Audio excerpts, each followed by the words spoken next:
I'm Logan Crawford, and right now on Spotlight, it is the most wonderful time of the year. That's right, it's the holiday season. It is upon us, and a big part of the celebration for the folks who celebrate Christmas is Santa Claus, of course. It is the fun part of Christmas. It is the joyous part of Christmas. It's the part of Christmas that children lay awake at night dreaming about Santa coming and bringing him or her presents. Our next guest, Waring Jones, has written a delightful book. It is called Letters from Santa Claus, and it tells a real-life story of his own childhood. And we are delighted to have Waring as a guest today here on Spotlight. Thank you so much for joining us. Thank you for inviting me. My pleasure, my pleasure. Loved your book. It's based on your own story, as I said, coming in. Tell us a little bit about Letters from Santa. Well, when I was about 5, 6 years ago, I was in my attic going through some things. I was moving. I just put my wife into a home with dementia that I've been looking after. And so I was feeling melancholy, and also nice. But anyway, I came upon a scrapbook that I had made when I was about under 10 anyway. And I opened it up, started going through it. And I found a letter in there that I'd forgotten about that was a letter from Santa Claus. And this letter was given to me when I was in the hospital with pneumonia in Toronto at Sick Kids Hospital. And my dad used to come every day and read me stories. I'm one of 5 kids, but he always took time to come and read me stories. And then one day he came in and he said, "Robin, I have a letter for you." I was asleep at the time.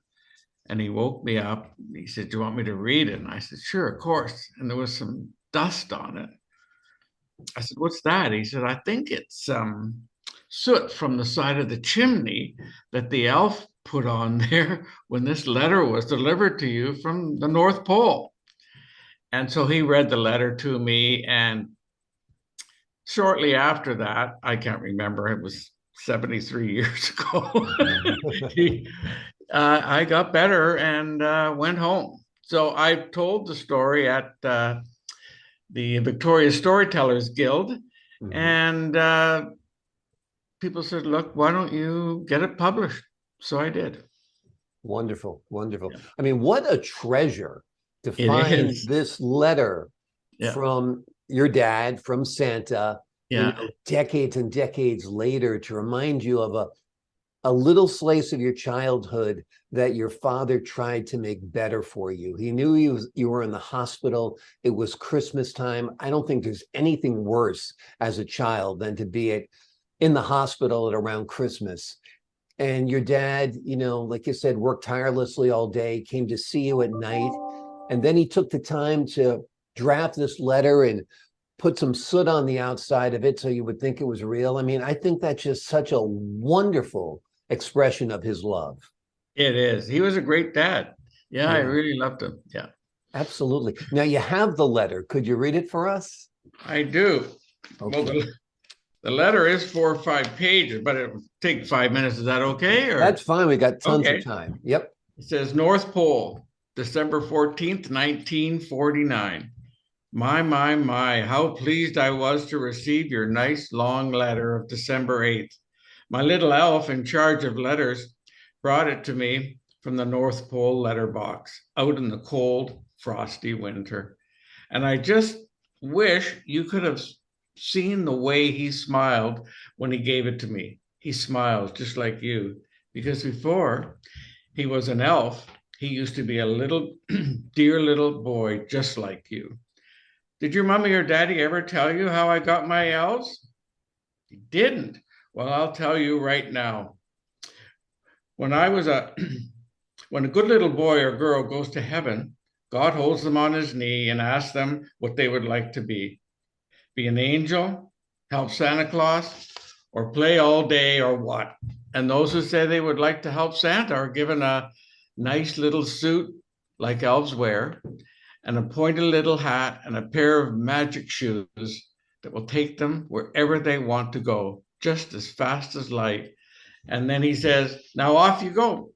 and help Santa because he has so many little boys and girls to look after all over the world that he needs all the help he can get. Then the little elf comes up here to the North Pole and helps me make toys and and paint them in bright colors and brings me letters from all the little boys and girls like you and tells me whether the little children everywhere have been good like you have been. Ho, ho, ho. You should all have heard those little elves work all year long at Christmas Day after I'm delivered all the presents to all the little boys and girls all over the world. Yours too. The little elves all sit around the table with Mrs. Claus and me, and we have the biggest and best Christmas dinner you have ever seen. And I wish you could see the way they eat. We have as many drumsticks and as many wings as you want. Because you see, when the old woman picks her goose, the feathers fall down all over the world, and that makes the snow. And she picks a whole lot of geese, plucks a whole lot of geese, and we have lots of snow, and then we all have lots of Christmas goose to eat. Oh my, here I've been talking about myself all the time. Let's talk about you for your letter for a while. You asked me if I had a good time at the North Pole. I certainly did, getting everything ready for Christmas and my big journey to Toronto in my magic sleigh with my magic reindeer. I'm glad you have been working well in school, and I know that makes your mommy and daddy happy too. Thank you for the pictures of myself and Rudolph. That was the first time any little boy ever sent me a picture of Rudolph. He was pleased that you would send a picture of him because he is so shy, and for a long time nobody paid much attention to him. You asked the names of my reindeer. They're Comet, Cupid, Donner, Blitzen, Vixen, and I can't read that one. Anyway, Blitzen and Vixen. Yes, they're all fine, and thank you for asking about them because they do like to know the children are having a good time. Don't tell Mavis, that's my sister, but I'll see if I can bring her what she asked. Oh, yes, yes, yes.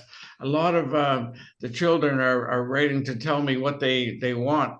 There are so many of them that I sometimes wonder whether I'll be able to give them what they ask for.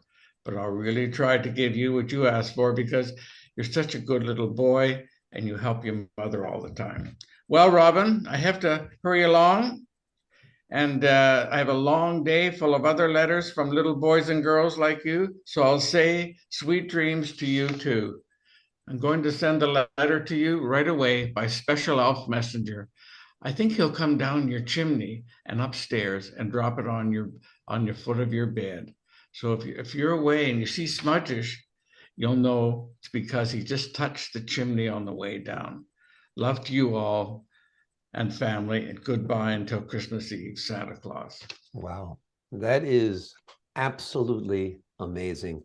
Yeah. Your dad had such a great imagination. He did. Yeah, and just such a good voice. And, he tackled this project, on a child's level where, you must have I don't know do you remember how you felt when you were 5 years old and you got that letter? Oh, I do. I mean, it was total belief, and I could see it happen. I'm one of 5 kids, and we used to have great Christmases. We were moderate income. My dad worked for the government. They didn't get salaries like now in the government. Right.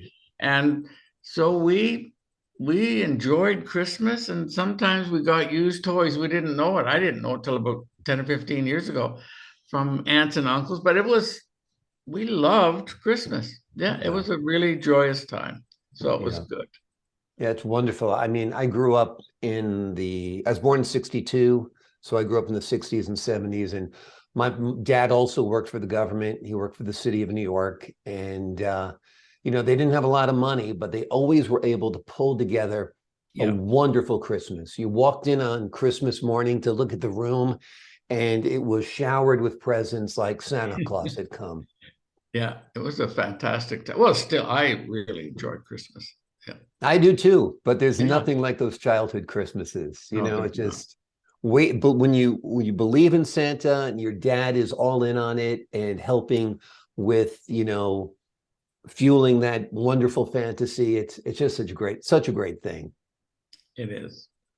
What made you decide? I know you got a little encouragement from the folks in the reading group, but you decided to publish it to kind of help other kids in a similar situation who might be in the hospital or sick during Christmas as well, right?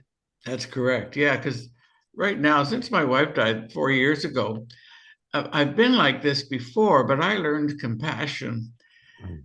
that I actually didn't know existed. And I became really even more compassionate with people. Right now, my goal is to try and meet a new friend every day.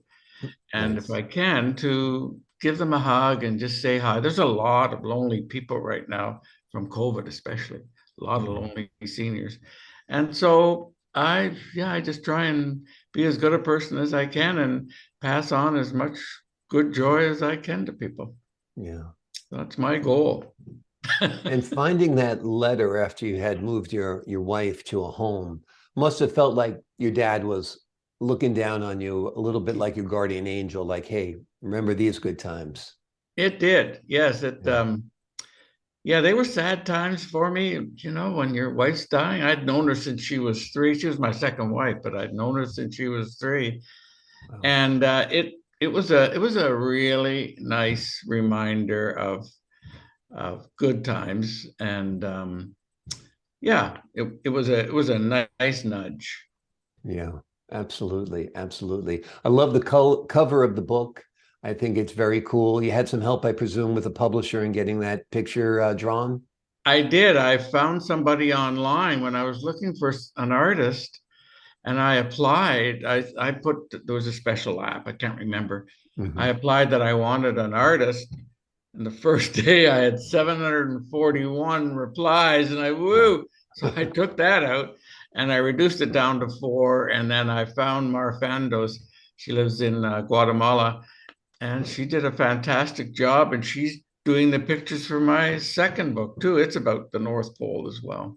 Oh, tell me about your second book. I'd love to hear about Yeah, it. it's called Elphis, Elfis, and it's about a fight between Jack Frost and Santa Claus as to who's going to have the right to the North Pole. And then they Mm. have a competition, and Santa wins, and uh, it's about an elf in there who finds out that he's an elf and didn't know that he used to be a little boy. And Mm. Santa tells him the story of how he won the so-called battle, but it was a battle with a Jack memory Frost. line that you had to use. It was actually from my dad too, and it was you had to remember Allen Doe, Quacky Quack, Window, Pony Cake, Honky Donkey O. And if you didn't get it perfect, the other person won. So it's a great story. I quite like it. It is a great story. I think you've inherited your dad's storytelling abilities for sure. Yeah, he was a really good storyteller. I was raised as a Quaker in Mhm. Toronto, and there's no ministers. And he used to, when he talked, he used to love running the Quaker camp just outside Toronto. And he used to be able, he'd tell us stories, and he did it in a really loving, kind way. And he used to visit prisoners in jail to just to listen and let let them know that there are people out there who care for them and that things can go wrong. If you've It got a is. good ear to bend, it's nice to know at least somebody is there for you. Yeah, it sounds like your dad had a good heart like you as well. So all of that is passed on, and it's nice. Like I said, it's wonderful that you found this letter. Now, you just stumbled upon it. You weren't I looking did. for it, were Yeah, you? I did just stumble, and then when I started reading it, like it came back. Mhm. Just um how great it was to have the letter. And Yeah. then I found that I had kept all the mail from my brothers and sisters, I still have their little letters that they sent me in the hospital Wonderful. because you weren't allowed to have guests. You weren't allowed to have visitors Right. years ago. Only one person, usually just a parent. And so it was, yeah, it was very great to bring back all those memories of lovely Christmases. Wonderful. Well, we're glad you shared them with the public. The name of the book is called Letters from Santa. It is written by Waring Jones. You can order it on Amazon. It's a wonderful book. You'll love sharing it with your children. It's an amazing story from a half a century ago that was found by a stroke of luck by Waring Jones. He came upon a letter from his dad that is one that will touch your heart like it's touched his as well. Waring, thank you so much for joining us here today on Spotlight. Thank you for having me. My pleasure. And to the folks at home, I'm Logan Crawford, thanking you for your time this time. Until next time on Spotlight.